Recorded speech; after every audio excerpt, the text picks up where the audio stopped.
Hey there, folks, and good evening. My name is Josh, and I am with the Orange County Library. Today, we have a really special event called Local Chomps, and it is going to be taking place with Ricky Lee of Tasty Chomps. If you haven't heard of Tasty Chomps, definitely you need to check it out because it is a fantastic local food blog. Started in 2008 and by Ricky Lee, and he has found so many great restaurants over the years, and has actually written a book called The Food Lover's Guide to Orlando, which highlights the best of restaurants, markets, and local culinary offerings here in Orlando. Um, Ricky has been featured in the Orlando Sentinel's 100, a weekly column featuring 100 of the most influential people in local government, politics, and culture. And in 2018, he was chosen by Orlando Weekly as one of the 10 people making Orlando a better place to be. But without any further ado, I'd like to introduce you to Ricky. Ricky, how you doing today? Very good, Josh. Thanks so much for having me. Hello, Orange County Library System fans out there. I am a big fan myself, and just blushing over here with all those. Thank I you so mean, much. Yeah. it's great to have you because we've I mean like I was talking a little bit before, but I've been a fan of Tasty Chomps for a long time now. It was one of those places that I when I was in college and my parents were coming up, and I was like, I need to find a cool place to like be like, oh, I know this area. Looking at Tasty Chomps and and bringing them to the places that I couldn't afford as a college student. So, but That's how it started, man. Just sharing places that aren't being shared. I guess you're everybody's their own media. Radio station. Probably like back in the day when they had a ham radio. Like that, I have radio here, a blog, and yeah, just didn't stop from there. yeah, So absolutely, just and love it's sharing, love community. That's the thing about food, when we eat, like you said, with your family, with your friends, around a table together, and just a way of sharing community together. So that's a thing about food, and that's why I started that blog and the foodie forum and a bunch of other stuff. So just sharing is caring. Yeah, absolutely. And there is so much. So if you haven't checked out Tasty Chomps, check that out. But also, we'll be sharing a link here in just a little bit of, if you're on Facebook, that Orlando Foodie Forum is a place that is bringing up a lot of that, started by Ricky, but just the community got really, really involved. A shout out if you're coming from that. Because yeah, it's a great place to just share what makes Orlando so special. I think really like Orlando is this place that a lot of people I think from the outside might think of as like chain city, right? Like people flying in, just going straight to the parks, checking out only what's around there, and not really getting to experience much more outside or that place in the little, like a strip mall. But what is it about Orlando that makes it special to you? What made you decide to start writing about food here? Oh man. So one of my very first memories growing up of Orlando is not just of Kingdom Disney, right? But right after we would go home from the restaurant, I lived in West Palm Beach, right? So there's not that many, restaurants out there, but we were able to go and visit the Mills 50 area, Little Vietnam, because it's had even back then just so many markets and restaurants and things that you don't find at your local Publix, right? In say West Palm Beach, right? So it was just a way to kind of connect to culture and to kind of experience food that you wouldn't be able to get usually at home. At least there's home cooked food and then there's restaurant food. So those are some of my first memories. And like you said, if you're coming here just to see the convention area and stuff like that, there's a place for that. We are the headquarters of Darden, and Oh Red yeah. Lobster and all those other restaurants, and they employ people and stuff like that. But and there's a place for that. But I think Orlando's character is part of that. Is the story of Orlando itself is a lot of the workers and folks like that work in the tourism industry. They're not going to be eating at the hotel restaurants and stuff like that, but there's all these little pockets of neighborhoods and communities, like Mills 50, like in Winter Garden, and Winter Park, of course, Park Avenue. So we've got all these little pockets and great food all over Orlando. So mhm. Yeah, waiting to be found, I'd say. it is crazy because Orlando is one of those places you can just find like a new neighborhood with like a completely different feel. Like you just walk, it's like 4 miles away from another one, but then suddenly you're in like a completely different place. And I loved that about Orlando is like finding those little like not even necessarily like the specific spots, but areas of towns that have just like these pockets of cultural food and experiences. You mentioned right off the bat, like the Mills 50 area being this uh, place where I know a lot of Vietnamese immigrants came after the war. A lot of people ended up coming to this area and just bringing their food and the restaurants here. Like I mean, from my house, I could probably within like a quarter mile walk to like 6 different pho restaurants Wow. and like and then like but on the way passing different bakeries and places like that, and it's amazing to find those little pockets. And And another thing is that 20 years ago, there were all these Vietnamese restaurants and markets, and now those mhm, folks are retiring, and another generation, a new generation, is coming up. yeah, You see Tori Tori over there, kind of leading the way, the Japanese gastropub by yeah, Sonny Wynn, Chef Sonny Wynn, who's actually my a good friend from college. And they got a Michelin Bib Gourmand this year, so it's like the sophistication and everything. It's like Orlando is having a glow up moment. yeah, The modern bar is opening up soon from the Maki Hibachi people, and the old, I guess it was like a nursing supply or uniform yeah, store, like the right on uniform that store. corner. Yeah. And Yeah, they're getting ready to open any day now. And there's just all this new energy coming in to, carry on that legacy of the food and culture and things like that out there. So it's great to see. And that's another thing about culture too, right? It's not stagnant. It yeah, transforms. It evolves. Every interaction with another culture, generations, with life, and so it's fluid. I think so. Yeah, it's great to yeah. see. And I mean that is like such a like I mean no, I know we're focused a little bit on the Mills 50 area, but that like and Tori Tori is something like that where it just is like it's bringing that has that the Japan like traditional like Japanese flair, like it's baked into all their like those dishes there that you could find like years ago. You might be able to find something like that, but then they're blending it in with that like more modern cocktail scene that is huge in that area. And it kind of and then grabbing like the tapas from like all the other places. Like you can even go to like Hawkers down the road, which has been here for years now, but is like now has like kind of built, I think, a little bit into that like fabric of that, because in kind of encouraging that little bit of like of a new way of eating, like making it part of like a family experience. I think it's so cool that you get.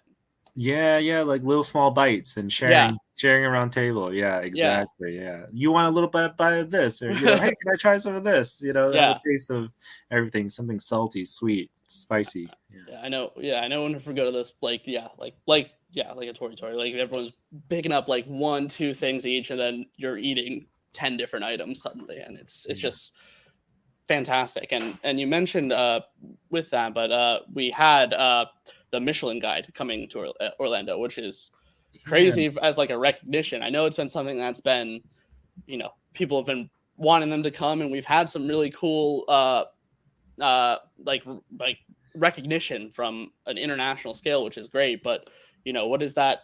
How is that changing the scene, the food scene here? Do you think? I think it kind of sets a bar, a new standard. But I gave a quote to Fayez Carr from the Orlando Weekly. He kind of mentioned about, hey, Michelin Guide, things like that.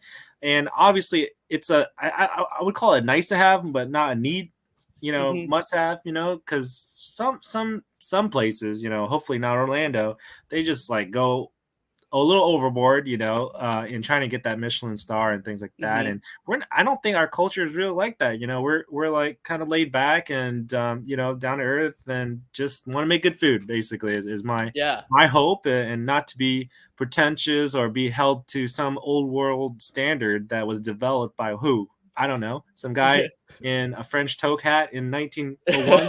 Come on, it's 2022. Yeah, So, absolutely. but so and hopefully the Michelin Guide Awards also continue to evolve as well. And it's still, at the end of the day, it's still a very great recognition for the talent and just the level of great food that we have here that can sit toe to toe to some of the other cities out there. And I definitely agree. I've been to some Michelin star restaurants out in Vegas and places like that. And I'm like, dude, our food is just as good. Like, come on, and at Yeah, the end of the day, what's the difference? But yeah, I think, yeah, so obviously service is one of the things that they look on, too. And of course, uh, uh, you know, that can always be worked on.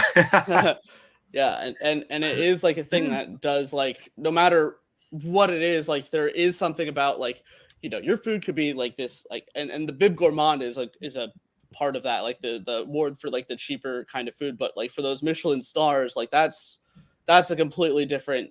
The food is obviously great in like some of those restaurants, but your regular food that you're going to be buying on like a normal day, like not going out to these special occasions, all these places that you can go and grab a lunch for $10 or $15 here in like around are not going to be getting Michelin stars, but their food is that food that is just going to make you think of all those.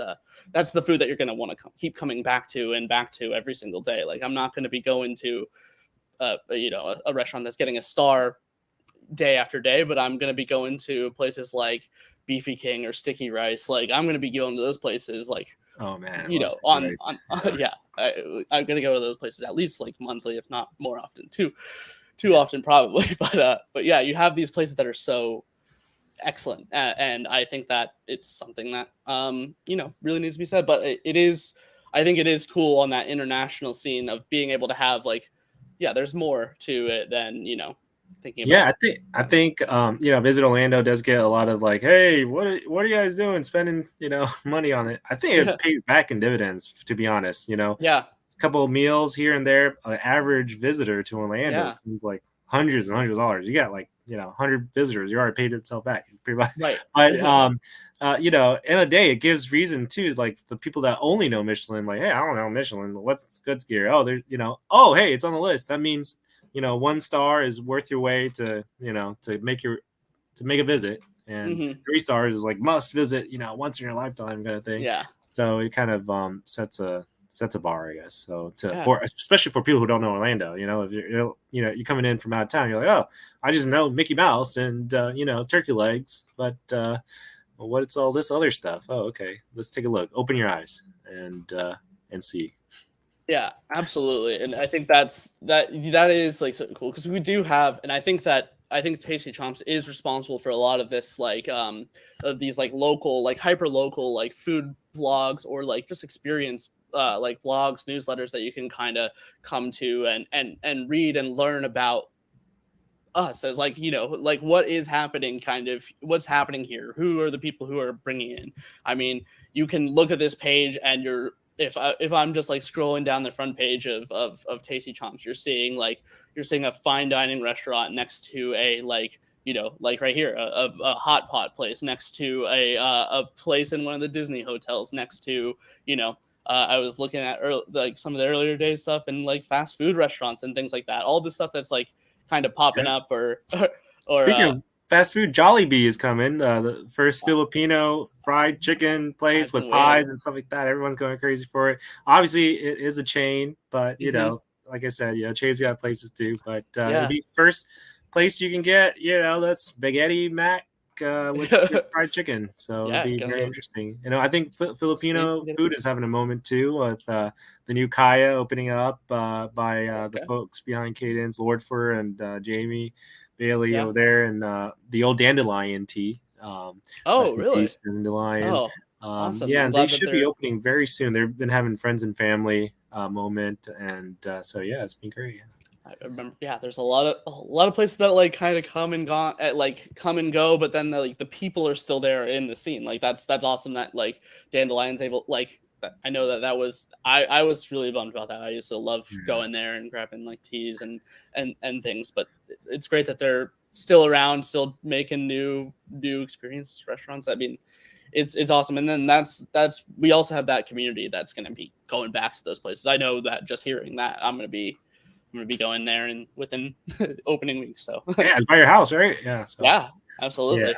I can't So wait. so it's great to see the food scene evolving, and I guess Dandelion is a example of what's going on right now in the food industry. There's a lot of pressures, from labor Hmm. pressures to rent pressures to food cost pressures, and hopefully things figure out a way to level out. Even the housing market is starting to come down a little bit.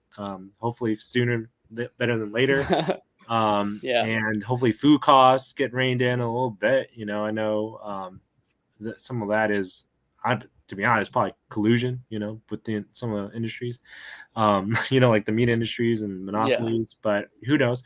And then labor, of course, now you're competing against a global market. Like you literally could like remote work from home in your underwear in like Iceland or something right now. Like what, and or you could be driving Uber instead of waiting tables. So it's tough for a restaurant out there right now to find help, but hopefully Yeah. we'll figure it out. Yeah. Mhm. I know you get a chance to talk to the to the restaurant owners and things like that with things like delivery services and Uber. I know not only is it maybe kind of pulling from that labor pool of folks who might be doing wait tables or waiting or working, but is it how much of that is affecting like the output of those restaurants? Because like if you're suddenly getting like a ton of orders that are I know like if I going up to call and getting takeout, I have you're getting there and then there's like 5 or 6 people who are showing the phone with someone's name on it. I mean, it must be a completely different experience, I guess, for the owners. Yeah, some restaurants I've seen they've have like a whole separate line and separate kitchen like Hmm. area just for to go orders, because I believe like it was like somewhere between 15 to 30% more business that they've been having, from people just Wow. ordering out their phone when they before didn't even think about it, right? You don't even think, oh, I'll just go pick it up, or oh, I'll just go sit in. All right, now I can eat from home because Hmm. hey, one reason or the other I'm busy. So that definitely opened up another gateway for folks to get food, right? But yeah, I think it's partly a delicate walk and balance for finding the right balance of takeout orders and dine in. I know, like, say you're doing Cinco de Mayo, don't freaking turn on your order app because it's going to be crazy. I mean, it Yeah. doesn't make sense. So sometimes you just need to shut it off if it gets too busy. So you got to Yeah. manage that. Yeah. I think that this is I mean that's a that it was a obviously like this big effect on the business, but I think it's also kind of changed how these like new businesses are happening. Like I know food truck scene has always been like kind of part of we have places like a la carte now that is like a food truck center, but then uh I think food trucks since the pandemic, like I've been seeing so many of these rallies popping up. Things like the like Tasty Takeover that happens behind various bars around town. You had you normally had your Tasty Tuesdays, different things like that. But I'm seeing these like weekly and new restaurants happening every single time. I'm seeing like a new restaurant or two popping up or food truck, food stand, whatever. Restaurant basically they're making great food, and I think that since pandemic, like by the end of that, you saw these places kind of really increasing their output. I mean, I loved these chillin' tacos was one of these places that I just like found in like end of 21 that was making these like awesome choco tacos, and then you have all these shops popping up in those that were great, like Black Magic Pizza I've had a lot of Yeah. recently, but so many great places popping up in these, and I mean that's not something that you're getting from the app. These are people who are just like you're getting that like front line. Like these are the people who are passionate. You're talking to these people who are like, this is the food that I want to bring here. We talked about like the roti place, the Sri Lankan food that you can get here. There's so many of these like awesome, fusion and cuisine that you can try out here in town too. Yeah, definitely. I think the barrier to entry is a lot lower now too. It used to be like, oh, you gotta open a restaurant, you gotta invest like $500,000 in the build out of the kitchen and everything. Now all you gotta do is have a stove and a tent and then a license to cook, and you Yeah. can pop up, real quick.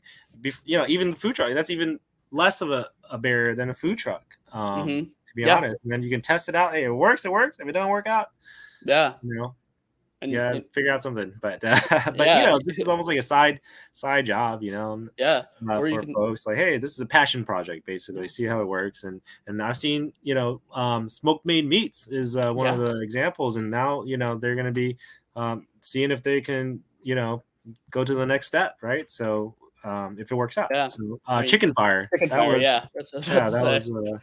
Yeah, now they're Just brick and mortar, and I think especially if you're living in Florida, dude, weather is probably your public enemy number one. It's going to be mhm, raining or too hot or too cold. It's like, okay, it's what are you going to do? mhm. For a food truck at least, but at But least if you have a overhang and you can go inside and have some AC, but then God, you're I tell you're you, if really it starts, fine. if it does start raining and the food truck rally is still going on, that's where you can get Josh, we need get to those go lines. down to like Sand Lake, Kissimmee. There's some food truck rallies there that are like ridiculous. I'm hearing about. So let's go. Bring Really? your camera, bring the mic. Let's go do a little field Hey, field trip that and would be check out these food truck amazing. rallies down in Kissimmee. I hear it is popping down there. Yeah. I haven't had a chance to go down. So yeah, Sand Lake and Kissimmee. Yeah, that's awesome. I mean, just so many places just like blowing up and extending out our area, and I think it's really really cool to see and be a part of, and yeah, and I really appreciate you kind of being there for to talk about it and setting up platforms. I mean, I just shared that the foodie forum, but that's a great way. I see you posting in there, but I also see just the community. Like that's how I can find out about places that aren't, right in my like immediate area. You have the people who are in Kissimmee like talking about the restaurants that they love, and and I think that's a really great thing. So if you haven't checked that out, check out that Orlando Foodie Forums, and also check out Tasty Chomps. I mean, that's the website in and of itself. For some reason, Facebook isn't letting me share it, Yeah, but gotta call Elon Musk to come over yeah, and whip Facebook in shape. They're being a yeah, little funny today with their algorithms. So yeah. put in a ticket and But yeah, see what happens. Just kidding. No, tastychomps.com. we You don't can want find Elon it. Musk. You can Take it find it easy. on the forum too, because they're letting me share the Facebook page. So if you see that Yeah. that Foodie Forums, pick You can that up go to on the website. facebook.com/, Tasty Chomps, Instagram too. Hmm. So there's a bunch of different outlets out there. So Yeah, yeah. and check it out, and keep posted here on the library's Facebook page. We'll be talking and bringing in other cuisine corner food events, but then hopefully we'll be talking to Ricky later on in the next year. We'll be bringing this back, and hey, maybe we'll be coming from Sand Lake and Kissimmee food truck rally next time. Let's uh, go. We can record it and then press a little trailer video next time and sell it to WCF. See if they'll take it. Yeah. Right on. Keep it local. Hey, thanks so much for talking to us, Ricky. Folks, thank you so much for attending tonight, and I appreciate. Yeah, chomp on. uh, all right. Thank you so much, Ricky. Anything else you want to say? No, thank you so much for having me, Josh, and the Orange County Library. I was big fan. I see my buddy Ricardo's on there, Alex, out in New Jersey. So thanks for coming out here and checking out this chat. If you haven't used library services, it's amazing. You can get your books there. People talk about audiobooks. Did you know they got an app that you can get your audiobooks for your walking and driving that you can get books for free? I mean, come on. Oh, speaking So it's of a great public service, and recently they even got stopped late fees, which is awesome. yeah. But don't forget to return your books. But uh, yeah, so it's yeah. awesome. And speaking of books that you can get, you can pick up Ricky's book at the library, but you can also pick it up on Amazon. It's And vintage it's now, almost and 10-year anniversary of this book, The Food which Lover's is Guide to Orlando.